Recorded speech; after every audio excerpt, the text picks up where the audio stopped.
G'day everyone, Kate Fentanel or Lady Liberty Australia here. He's laughing because I've finally met another Aussie at the Libertarian Party National Convention, Axel Winter. How the bloody hell are ya? Going great, mate. So we met last night at this wild karaoke party. I sang Land Down Under, much to his disgust. I don't remember that. We're a little bit dusty today as well, we apologise. So they're still trying to decide who the Libertarian presidential nominee is going to be. They're getting there. Day 3, it's the Sunday night here, but by the end of today they should have one. What are you doing here? I have fulfilled my life mission that's been for quite some time to come to America and hopefully find a way to live here. We're the same. We both want to move here so badly. Last night we were telling everybody how much we love their country. They find us very entertaining. Accents. I heard him from across the room, and then there was 2 drunk Aussies at the party. Putting it on does help. Yes. They love us. Now, you said that you cried when you got to America. I cried when I landed in San Fran. I went outside the airport, I touched the ground, and I said a prayer, thank God I'm here. When was the moment that you cried? So for me, and this is going to sound extremely strange, but for me, I made it through the airport, I landed, and I was the biggest grin on my face. Had a bit of trouble getting a car to rent and figuring that out. So by the time I got to the hotel, it was quite late. It was like 9 o'clock at night. And all the bottle shops are closed. And I was like, I just wanted like a first American beer, cold frothy. Here. Yeah. And I was like, this sucks. So I was just like, I'll just go to the servo and get, an energy drink or something like that. And I walk into the servo, it's like, at this stage, it's like, 10 o'clock at night, it's a 24-hour servo. And I go up to the fridge, ready to go and get an energy drink, whatever. And I just see this wall of alcohol in a fridge at a servo. You can just buy it. There's no restraint. And I literally stood there staring at all the different options and everything else, and I wept. Like it was. People don't understand back home. Well, I suppose they do. A lot of people know that late night run. Oh, we need more drinks. Everything's closed. Not here. Yeah, not here. It was beautiful. The other thing we were talking about is how much we love the things we can do in America that you can't do in Australia. For example, turning right on a red light. Yeah. So you've driven across from Dallas to DC. I drove Dallas to Nashville and then went up and explored like Kentucky and West Virginia, come back around down into DC. It's a beautiful country, and driving here is awesome. Like, nobody gives a fuck. The speed limits as well is optional. You can go 20 miles over and no one blinks an eye. Trying not to get kicked out of the country, I obviously did actually obey all of the speed laws and was quite perplexed at literally nobody doing it. Even sitting in the right lane off to the side, just minding my business, and people are still getting angry because I'm doing the speed limit, Yeah, we can't believe we're here. We just saw the man, the myth, the legend himself, former Senator Dr. Ron Paul. It felt like I was in another body, just a spiritual experience. And you were saying it is spiritual because a lot of people in America and Australia became libertarians or realised they were libertarians because of Ron Paul. How did you feel watching him? It was just an amazing moment. Like, it's not so much like seeing him speak because, I obviously watched lots of speeches and talks and whatever else. But it was actually the energy in the room, seeing everyone else, how important it is to everyone. It was a awesome it was a moment, and I'm so glad I got to share it with another Aussie who appreciates libertarianism, because that's the other thing we've been talking about. Gas bagging away while the libertarians are trying to herd libertarians, and it's the same in Australia too. We're terrible at collectivising because we're all individualists, but we were saying before, just the number of incredible people that we've met here, how nice everybody is, how nice they are to Australians, but also how they talk about what happened during COVID, but they don't even know the half of it. Now, you Yeah. were in Victoria I during was those dark years. I was renting in Melbourne at the time, and yeah.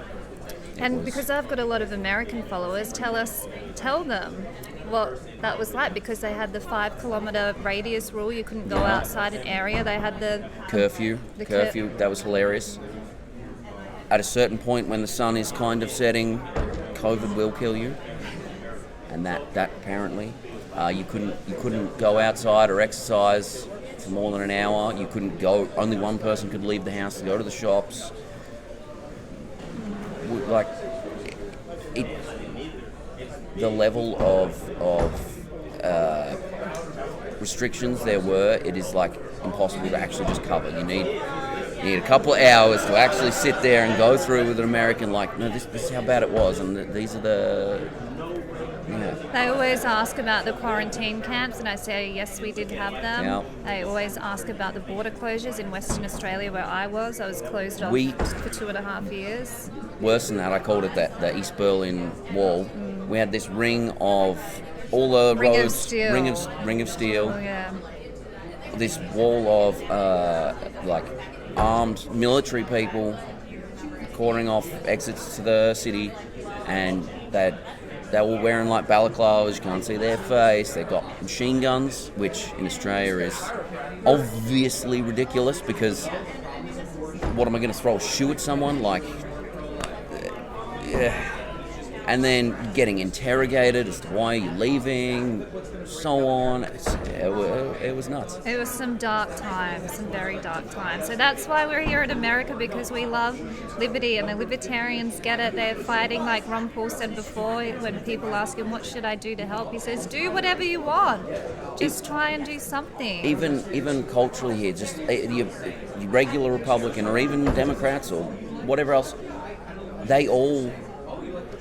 well, not all, but almost all of them have an actual sense of freedom and why can't I do that? Yeah. Like how even just going back to like the road system, how driving works is everything's more sort of suggested, but no one gets upset if you're not affecting someone else or harming them. And it's like back home you have people yelling at you or getting angry because you're like a couple of k's over the speed limit or something. It's like, but I'm not affecting you. Like, why should that matter? You know? And also the culture in Australia that the police, you must have done something wrong for the police to be talking to you. Yeah. That automatic assumption that authority is right does not exist here, and that's another beautiful part. Now, we also both saw Donald Trump himself last night. He came here and gave a speech at the Libertarian Party National Convention. I was in media lockup from 5 o'clock. He wasn't on till about 9:15. I was sitting at the back in the press section. And then I'd already pre-started at the bar. I found the bar as soon as they let me out. I went out there with a new mate that I met. Ben, he was with me. There's actually news coverage because there was an altercation, and Starchild, who's one of the interesting libertarian figures here walking around in interesting outfits, caused a scene, and then they came past out the back and kicked all my stuff over. So I was standing there in the Aussie flag yelling, free Julian Assange, bring him home. You were in a different section talking to Trump voters who were there. And you reckon you convinced them to our side? I think so. I think, they were just regular guys.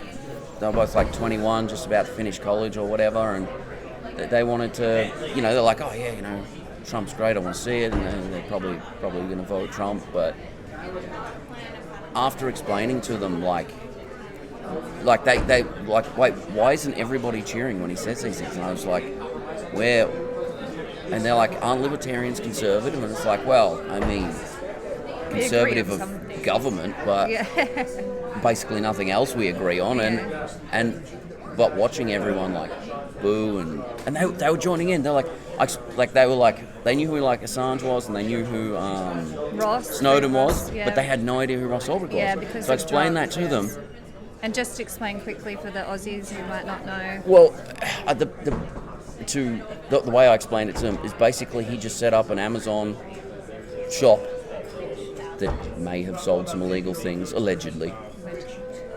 And it's not really his fault, but now he's, 2 life sentences or something that he's serving. And I explained that to them, and not 2 seconds later they're like, wait, but he didn't do anything wrong, he was just set up a shop. And they're screaming free Ross too, and it's like, it was beautiful to see that you can, just with positive and communication about our ideas, turning normies into supporting us. Yes. You know, an Australian Libertarian convincing Trump voters to vote Libertarian. That's what we've also been doing here. We've been telling people our experience in Australia with our government. I've been saying I love my country, I just hate the people who run it. I don't trust any of the politicians now, and I've worked for a few parties and done a few campaigns, and I've lost hope, and I know you've lost hope too.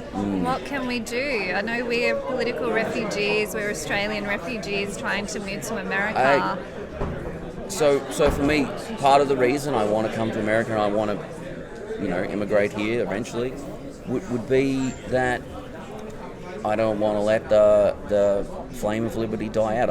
America needs to be the hope for the world, and the only way we can fix Australia is by there being somewhere to aspire to, because there is no hope or faith or inspiration in Australia for any of this stuff. It's everyone's reliant on the government. Everyone's just waiting for, what am I going to do tomorrow? How am I going to get through the day? And then it's like 20% of the population works for the government directly, another 20% works through contractors and so forth, and that doesn't even come to count like people that work on civil service jobs that are ultimately only employed by the government, and everyone's just dependent on it. So what else are you getting up to? Well, actually, funnily enough, we are both going to be in Nashville, Tennessee next week at the same time. So I'm taking him shooting, showing him how to shoot a gun. My first time seeing a gun that wasn't pointed at me by a police officer. And we're also going to check out some Tennessee whiskey bars. You're going to show me a rock and roll bar there. Broadway is amazing. I already catch her on the way up, and he sang. He's a singer, he's a musician. He's been in bands. Yep. And he's sung in Tennessee. So you're going to get. Are you going to sing "Land Down Under"? No. He hated. I had the flag out last night too, and he was like, I am currently wearing American flag pants because I am less patriotic of our country. I've kind of given up hope. I've moved my family off, got parents and siblings, got them off grid, out the way, they're safe. Hopefully I can help make things so good here that inspires Australia to do better, but I can't fight people that don't want to be saved anymore, and that's where I'm at too. But thank you for sitting down with me. We've just been waiting all day for them to decide who the presidential candidate is. I think we've got a few more hours to wait. Yes. But I think it's time we get you've had a hair of the dog. I need a hair of the dog because we had a few brewskis last night and we're definitely feeling it today. I'm going to the gala dinner tonight, and yes, I've packed my famous taxi theft dress. I'll be wearing that with pride. I've been able to meet so many amazing people, including my new mate Axel. Thanks for watching, and I'll bring you more interviews and updates from the convention soon. Bye everyone. See you guys.